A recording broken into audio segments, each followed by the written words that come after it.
can never be taken for granted, of course. So the penultimate session of this year's conference is going to give us 3 industry profiles from around the world. We will start in Iran, and the president of the country's equestrian federation is Sherazad Amir Aslani, and she is going to give us, Sherazad, an insight into racing in Iran.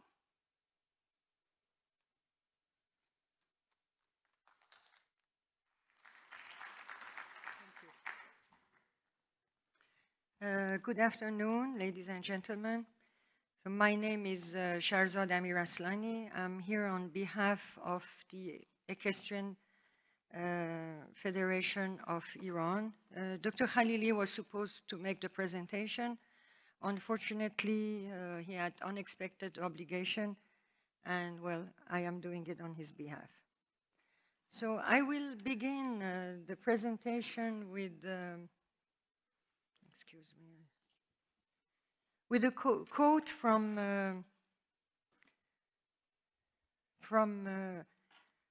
one of our kings, Darius the Great, who said, "This country of Persia was bestowed upon me by Ahura Mazda, a beautiful land with good horses and good people."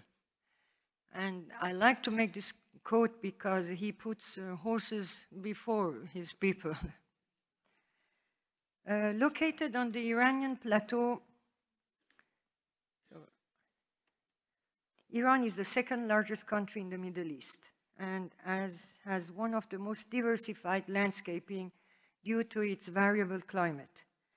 The Iranian lush and natural green pastures are one of the most significant and valuable national resources of the country, and they are covering a vast portion of the land. Obviously, with lush pastures comes livestock and horse breeding, and which breeding has a dominant place in history.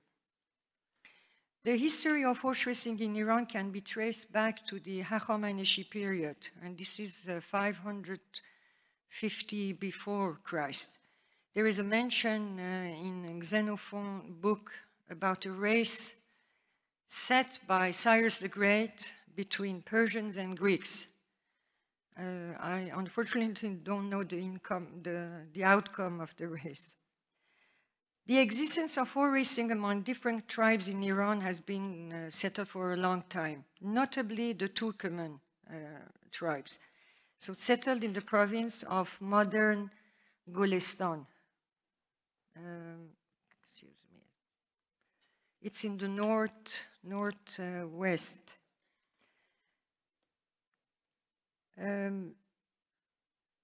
But racing as modern racing, as the European style racing, begins in the Qajar era, which was introduced in the capital Tehran with, of course, the encouragement of Europeans, because there are reports of European style horse races being watched by Nasreddin Shah. Nasreddin Shah made a trip. Nasreddin Shah was between 1848 1896. He made a trip to France, in Paris, and I think they took him to Longchamp to watch some races, and he was quite mesmerized by it. So when he came back to Iran, he transformed the drill square into a racing track, and here it started, the racing in that era. And it was quite pompous at the time. Then later on, in Ahmad Shah again, even to all the Qajar era, there were races with, again, with a lot of pomp. I mean, military parades, soldiers, cannons, drums, even elephants with their keepers. I mean, it really was quite a manifestation. In 1978, a joint Iranian-Australian company began building the Farhabad complex. And just before the revolution, Tehran was hosting spring and fall races. About 200 thoroughbreds at that time were in racing training, which was about 6 thoroughbred races with 2 to 3 partbred races, which unfortunately is the contrary at the moment. In the early 80s, races were transferred to Noruzabad, where Tehran and spring and autumn races are taking place to this day, featuring thoroughbreds, partbreds, Arabians, and Turkomans. So here is just a race. I put this picture because this is a race in 1972, and well, it was quite modern with these are Turkoman horses, and here is the Turkoman jockeys. We have to, racing in Iran is the most important tribe that is involved in racing is the Turkoman tribes. And what actually saved the racing after the revolution was this little province in Iran which had only agriculture and racing. They signed petition after petition, and they fortunately succeeded to bring back the races. So here, this is a very important trainer in Iran, and also a very famous racehorse. Again, it's a Turkoman. This is, I put the picture because of to show the lush pastures in Iran. The proportion of thoroughbred and partbred in Iran is just a small proportion of the equine population. We have the Turkoman, the Kurdish horse. Again, the Kurdish horse, they are racing Kurdish horses in Kermanshah. Of course, the Arabian horses in Khuzestan. Khuzestan is the oil province of Iran, and already they have three race track in Khuzestan. And before the revolution, there was also thoroughbred racing in Abadan because of the presence of English.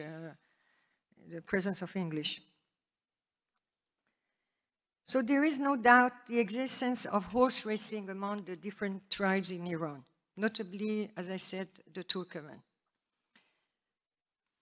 Excuse me. I'm going to make a main attention to the Turkoman steppe.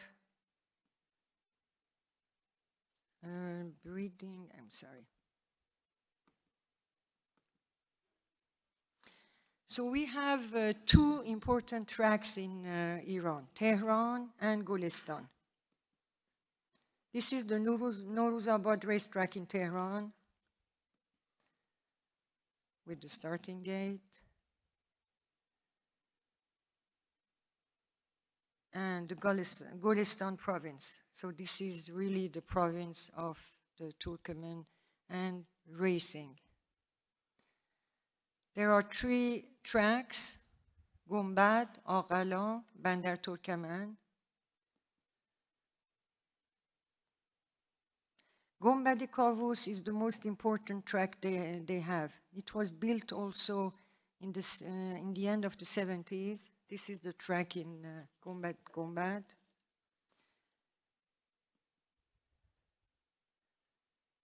A diagram.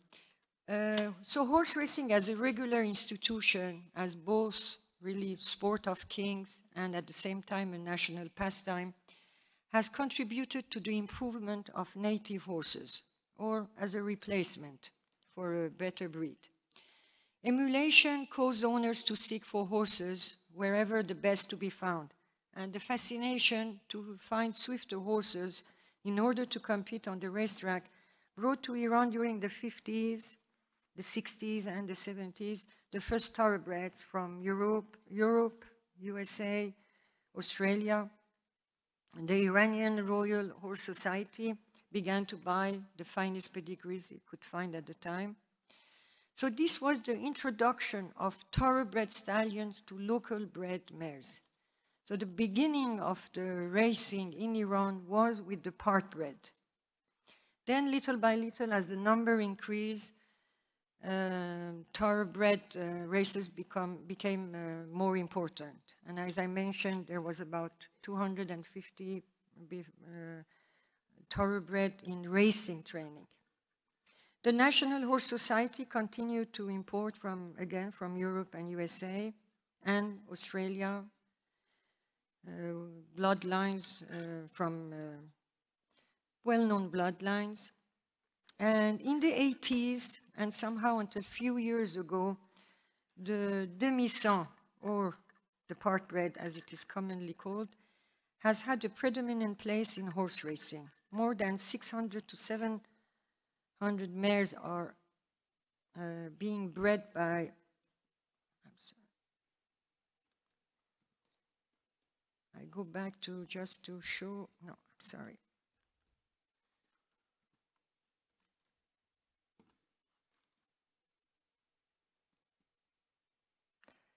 I wanted to go back to show the a quota of the breeding there is in Golestan and different provinces.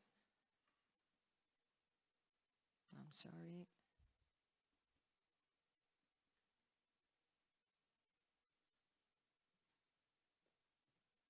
Yes. This is the previous, yes. Again, another one. No, again.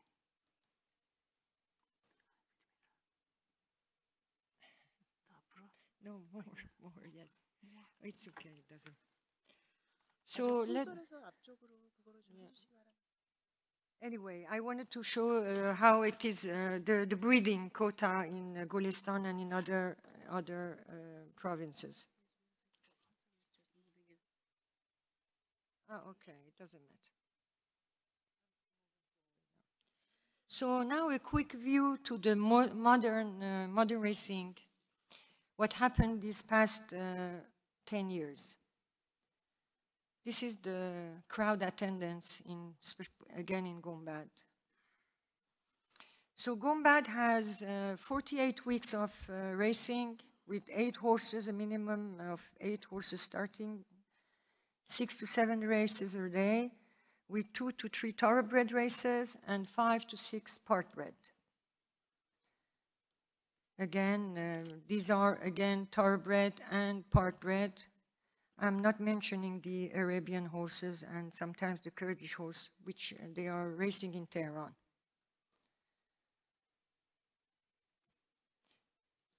So these past 10 years, we have been witnessing a tremendous evolution, I mean, through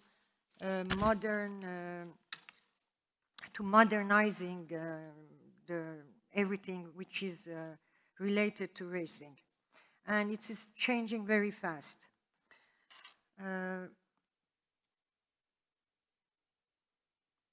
Breeding now is becoming much more modern. It affects racing, education, of course, and betting. And without betting, it would have been impossible. So farming has become quite more modernized. Transportation, it didn't exist before. Horses were transported by trucks. I mean, they wouldn't even, but now there are companies. Building as also stalls, especially in Golestan. We had some equestrian facilities for show jumping, but for racing there wasn't any. But now there are actually building quite sophisticated equestrian clubs. Insurance has come also as a contribution to the economy. Fencing didn't exist also at the time. So everything you see comes, I mean, is bringing jobs. Education and employment. So we see the employment, and because there is more employment, education. In the past, the thoroughbred trainer and the stud manager, the horse breaker, everything was the same person. Now there is a difference between them. Equine dentist didn't exist, it does. Stable hand and horse breaker, even the lad, the groom, everything was, I mean, it was a trainer and 2 people helping the trainer. So now there is a difference, and because there is a difference, there is education. The Equestrian Federation has an education committee, and it is quite working, actually. Broadcasting has been a main, let's say, it has brought this has modernized what we see today. And of course the media. Everyone in, even the little groom has an iPhone in hand, so he's watching races, he's watching the Turkish satellite, he's watching the UAE, and they are trying, they are learning. In the past, when they were bringing their horses to Tehran for racing, they didn't use boxes or stalls. They would bring their horses. The horses were tethered to the ground.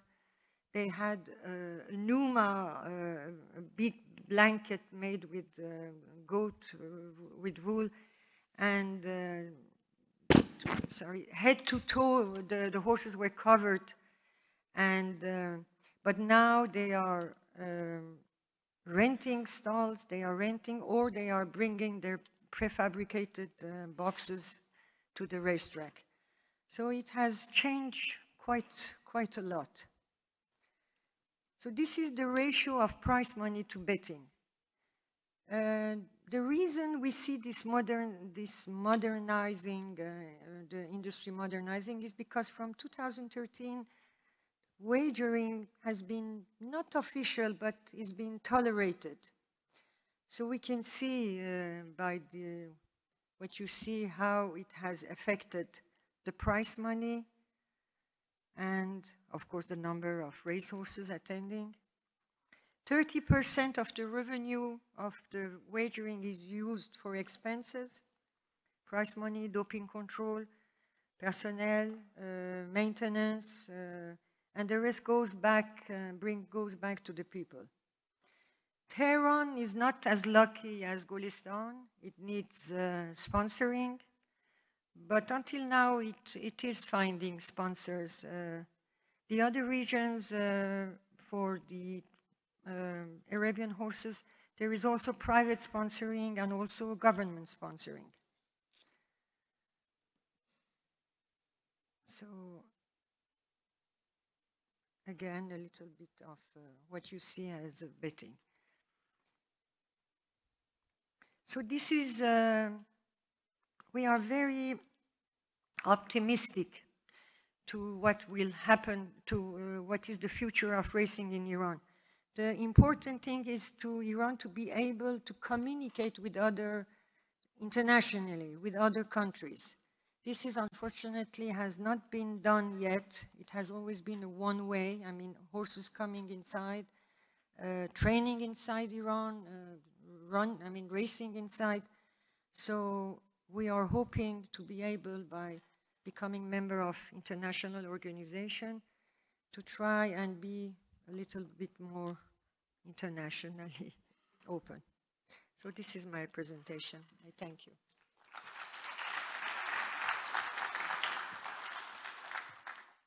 Sherazad, thank you very much indeed, and for the purposes of exactitude, and so I can't be accused of misrepresentation, you are here on behalf of the President of the Iranian Equestrian Federation, correct?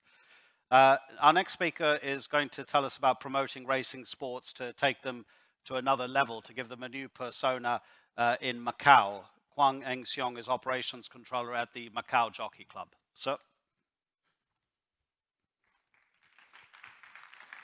Thank you, Anand. Good afternoon, ladies and gentlemen. The Macau Jockey Club would like to thank the organizing committee for giving us the opportunity to speak with you and to share with you our recent happenings and what we're going to do in the near future. Well, we believe many jurisdictions are going through the same challenges like us, that is facing restrictions from the regulators and competition from other sports, and as well as illegal betting operators that we have heard earlier. Well, Macau, where is Macau geographically? As you can see, this is the map of North Asia, and then where we are right now, South Korea, Japan, Hong Kong, they are racing superpowers, and they are our neighbors. And Macau is just a dot on the map. And we are surrounded by superpowers. There are superpowers in terms of betting turnover, racing technology, and training technology. And closer to us, we heard that Hainan, which Winfred have spoke about, dedicated a session to Hainan. Its development is going to be very closely watched and monitored by us. And okay, let's talk about the GDP game. You know, everybody talk about numbers, GDP. Okay, and then you can see from the graph that Macau actually sits very comfortably in terms of GPT per capita current prices. And based on purchase power parity, we sit on second, just behind Qatar. But is that the truth? Is that the reality? I mean, it seems that we are sitting very comfortably in the GDP game. But I suppose that is only a half-truth. The reason why we say it's only a half-truth because Macau has only 650,000 population. And of the 650,000 population, 30% are foreign workers. So in fact, our domestic market is in fact negligible. That's the truth. We sit behind Uganda and Nepal in terms of absolute GDP, total GDP. We are somewhere in 93rd. And on the domestic front, we have licensed casinos. Macau is full of casinos, and then we have also spec sporting app operator, the legal spec sporting operator, and their doors never close. They operate 24 hours a day, 665 days a year. So where do we go from here? Sorry.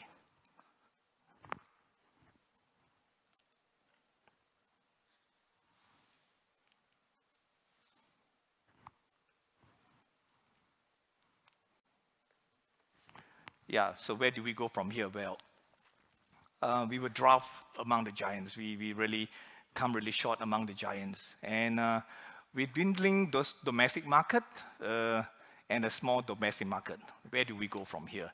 This is a question that we've been asking ourselves. And we were in a dilemma for the last 3 years when our license to operate wasn't very sure. And then we were waiting for the government to make a decision. So we were given the green light to operate for another 24 years, luckily by the government in March. So now we were looking at what should we do next. In his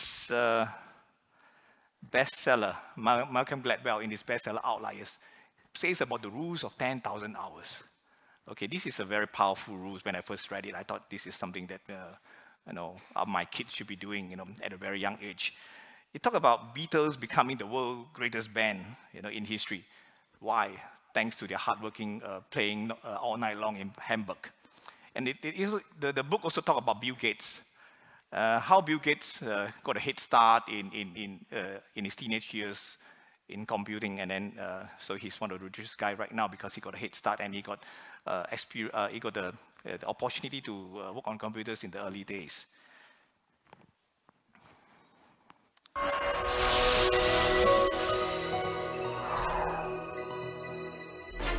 That's the video that I'm going to show you about Macau Jockey Club.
That's the short video about our club and what gonna lies ahead of us.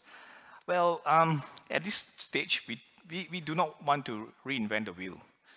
We only want to change the tire. The tire need to be changed. Okay, so after the rounds of meetings and review, we were thinking of what should we do next, and then here we are. Okay, one of the advantages that we thought we have is it's relatively easy to become horse owner in Macau, and we like to open up policies for anybody. I mean, those eligible people to be our horse owners. Affordable horse ownership, attracting the new rich, like liberating the ownership syndication system will be our priority. And we have a bit of success in bringing horse auction into our own ground. We have success in doing online auction of horse auction from working with New Zealand and Australia auction houses. We're going to continue to do that in the coming years. Yeah, and this is true. Winning is pretty easy in Macau because of our small horse population base. And 40% of our horses actually won once, at least once in a year. And only less than 30% of horses actually didn't run the place last year. So it's actually very good to become our horse owner. And our horses have ample opportunity to run in a year. And easier to win races, meaning make easy, and then owners will be happy and come back for more. We are also looking at revising our prize money structure, do massive stables renovation, and then doing a new LED indicator board. We also pride ourselves in customer familiarity. We know our horse owners, our customers by name, yeah, because of the sheer size. And you know, the service industry is differentiating itself into experience economy. And customer experience has been shown to be the excellent driver of competitive advantage.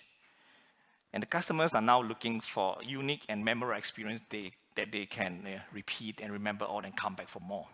Gone are the days when customers just come, have a bet, and go home. It's not about product and prices anymore. It's going to be their experience. Yes, and Macau as a tourism destination. Macau is a melting pot of Portuguese culture and Chinese culture. And they were colonized by the Portuguese many years ago, and then they left behind many beautiful heritage.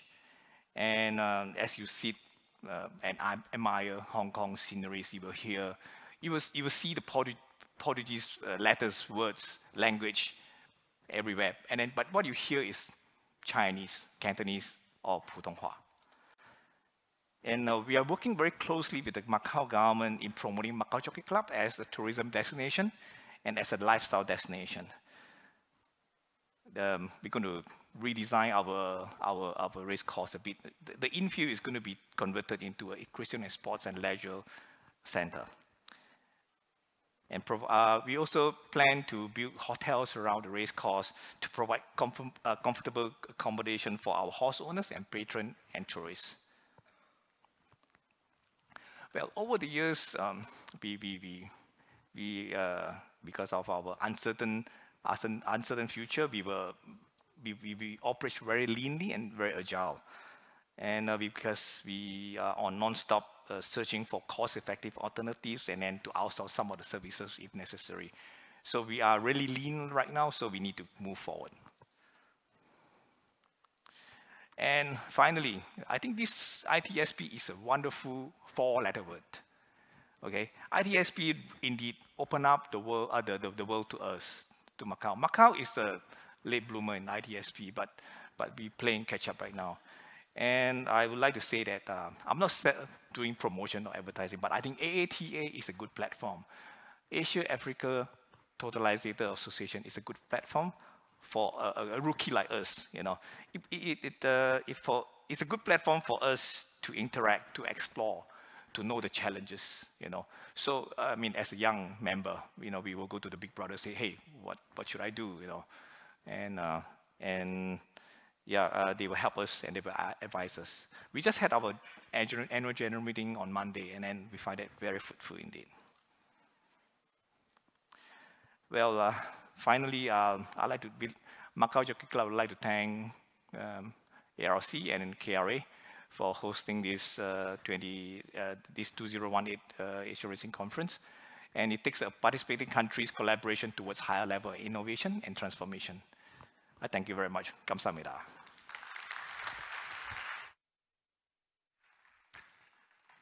Thank you, Kwang and Seong. Let's go to the Southern Hemisphere and South Africa. Lyndon Barends is here. Lyndon is Chief Executive of the National Horse Racing Authority of South Africa. You're also going to tell us about South Africa, but opportunities for international expansion. Over to you. Thank you. We're very happy to be here, and a big thanks to the ARF and the KRA for hosting such a great conference. I'm sure you're all enjoying it as much as I'm doing. I'm going to tell you a little bit about racing in South Africa and give you an industry profile. What I'm not going to tell you is that we have lions and Big Five. I'm not supposed to promote us, so I won't be talking about it. That we have whales and dolphins and golf and beautiful wine farms. Let me rather focus on the racing industry.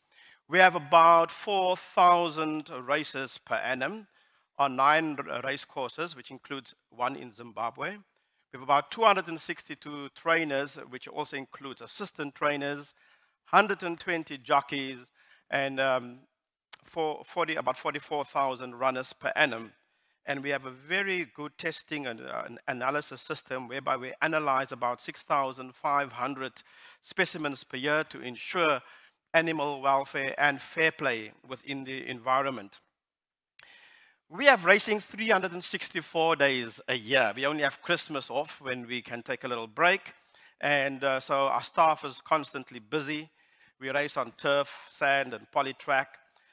We stage about 30 grade 1 races, 25 grade 2 races, and 52 grade 3 races with 71 listed races. That includes Zimbabwe as well per annum. Our testing protocol is quite robust, as I've said, to ensure that we have a fair play and also on animal welfare. We have good accreditation standards. From the international racing side, we have 100% proficiency test results in our laboratory. We do most of it post-race. After the winners, we have about 4,700 of those tests are done post-race, and we do out of competition and pre-race to ensure good protocol. And we also do a pigeon testing as a matter of interest. We have a very vibrant and new laboratory with new equipment. In actual fact, the laboratory director came and asked for new equipment, and I said, we don't have any capital expenditure. 4 days thereafter, the lab burned down. I don't know how that happened. And the insurance paid out, and we have new equipment. So prayers get answered sometimes in weird ways. We export and we import, and that just gives you a visual of the countries that we are active with, if we exclude our large exports to Mauritius, then we are a net importer. Now, that shouldn't be the case, given the quality of our horses and our history and our standing in the international world. But of course, a little thing called African horse sickness have made people a little bit more pessimistic about exporting horses or importing horses from South Africa to your country. And we hope that this will soon be overcome, because we've done a lot of work in this regard, and we have never, ever exported a horse with African horse sickness. So we're hoping that you will see this as a great destination to come and spend some of your money in terms of purchasing horses in South Africa.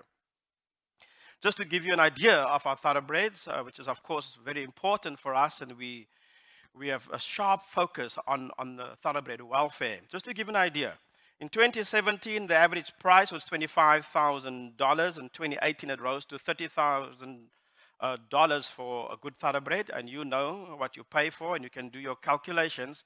It's a good buy. The highest horse in 2017 went for $434,000, and in 2018, $417,000. Again, it should sound like a good buy to you.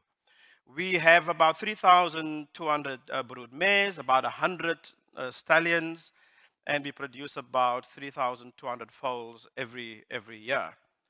And we hope that that will increase as we go along. A little idea of on our trainers. Our top trainer, or the busiest trainer, let's put it that way, has about 213 horses. And the second trainer, and you can see the numbers there for yourself.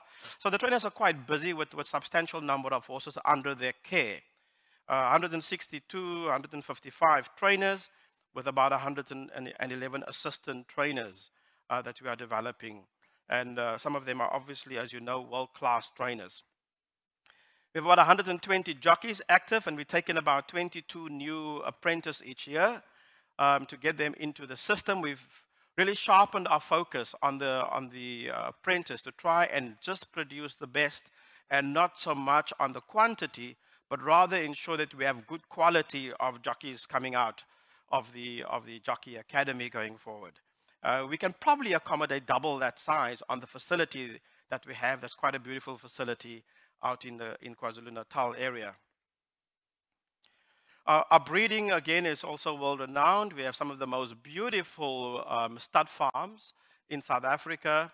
And I've just given you a highlight on the top 5 breeders in Cape Town and in Durban as well. Our owners, despite a little bit of a pessimism sometimes in the market, oh, well, if people say horse racing is dying, but if you look at our ownership over the last 2 years, we have had a slight increase, just about 10% in our ownership structures. Of course, it's individual owners, it's syndicates, it's companies. We've now also launched something called fractional ownership, so that we can bring a new breed of young people and up-and-coming young people to be part of that. They enjoy the lifestyle a little bit better. So we've put an emphasis on fractional ownership, where they can own a part of a horse. We have more than 350 life members. Now, these are people who for the last 30 years, consecutively renewed their membership. Now, that's extremely encouraging, and we took some time to honor them last year and send them all certificates just to thank them for their support for the industry. Now, these are, I see there's a rhino there. We also have a rhino, so there in case you want to come and look at it. But that just gives you a visual of our race courses around the country, from Cape Town right up to Johannesburg. Racing in Johannesburg, we have an operator called Pumalela, and they control about 75% of the territory. So they control Johannesburg, Cape Town, Port Elizabeth, and Kimberley. And the Sunmet falls into that. The Sensui Summer Cup and a number of other prestigious events in that area. And that is what it looks like at Turffontein, where we hold about 8 great races annually and about 17,200 runners throughout the year, over 180 race meetings. That gives you an idea of Cape Town race courses. And on the right-hand side, if you haven't seen Table Mountain, that is Table Mountain in Cape Town. And we have 2 race courses over there, and they host about 8 races, grade 1 races annually, and about just over 7,000 runners. Cape Town would like to know that they breed the best horses, and coming from the Cape Town area. Then racing in Durban, we have that controlled or operated by Gold Circle, and that's the home of the Vodacom Durban July. That's Greyville over there. We have another one called Scottsville in Pietermaritzburg. It's about 40 minutes from this one. And they host about 9 Grade 1 races annually. Our betting, and I've put a graph here just to compare it at high level with sports betting to give you an idea. If you look at horse racing, the changes are annually about 3.2%. So a very, very slow growth in terms of betting on horse racing. And then you see the spurge in sports betting, where you get 51%, 24%, and on average, according to those statistics, it grows at about 16% annually. That's other than horse racing. But it's a lot more than that. Those figures were projections for 2019 and 2020. So it's a very active market. It's still a slow growing market, but we believe that we've reached the bottom and we're on the way up. I think our challenge always is for us all to work together, and we really feel positive that the industry is pulling together in trying to ensure the continuity of horse racing. And part of that would be from our side, we focus a lot on the integrity, which is from the stewardship, integrity in terms of the testing protocols, and then integrity in terms of the animal welfare to ensure right throughout the lifespan. We still have lots to do in that area, and Australia is, of course, far ahead of us all. But we are putting a great emphasis to try and focus more on the animal and equine welfare going forward. But our horses are doing well, and all I have to tell you in conclusion is that they are born in South Africa, but they are bred for the world. So don't miss out on the opportunity to come and buy some. Thanks so much.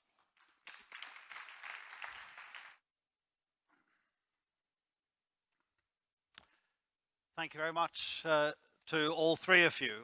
Okay, so our final session will be on racetrack management and safety, but we're going to have a short coffee break before then. Thank you very much to all three of you.